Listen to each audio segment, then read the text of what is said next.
Donc parmi les espèces du genre Apis, on compte 9 espèces qui peuvent être divisées en 3 groupes selon leur taille. Alors vous avez les abeilles de petite taille, quelques millimètres, par exemple Apis florea, qui est une abeille vraiment ravissante, mignonne, et qui fait son nid avec un seul rayon.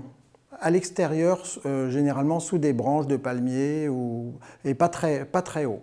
Ensuite, vous avez les abeilles de grande taille qui sont à peu près 2 à 3 fois plus grosses que notre abeille domestique européenne, et par exemple Apis dorsata.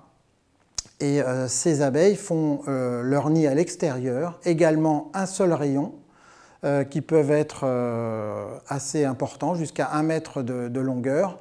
Et ces abeilles ont une stratégie de placer leur nid dans des endroits très hauts, donc très haut dans les arbres, ou dans des falaises, comme ça on ne peut pas aller les chercher et elles sont protégées de cette façon-là. Et ensuite, on a notre abeille, Apis mellifera et Apis cerana, qui sont les abeilles de moyenne taille. Donc Apis cerana, elle ressemble vraiment à notre abeille. On peut s'y tromper, mais c'est vraiment une espèce différente qui vit dans le sud-est asiatique. Et ensuite, donc notre abeille, Apis mellifera, comme Apis cerana, font des nids constitués de plusieurs rayons et habituellement placent leur nid dans des cavités. Voilà. Alors, toutes ces abeilles sont présentes dans le sud-est asiatique. Notre abeille Apis mellifera est originaire, elle, d'Europe, d'Afrique et du Moyen-Orient.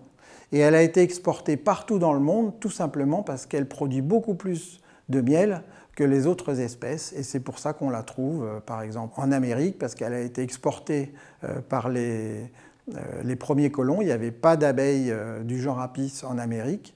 Et vous la trouvez en Australie, partout dans le monde.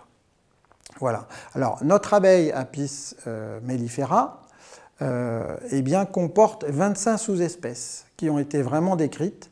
En Afrique, il y a plein d'espèces en Afrique. En Europe, il y a quelques espèces. L'abeille italienne, par exemple, qui est très jolie, qui est très jaune, qu'on appelle Apis mellifera ligustica.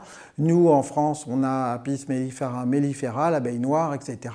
Et puis, au Moyen-Orient, il y a un certain nombre d'espèces aussi qui ont été décrites. Et voilà, on pense qu'il y a à peu près 25 sous-espèces d'abeilles de Apis mellifera dans le monde.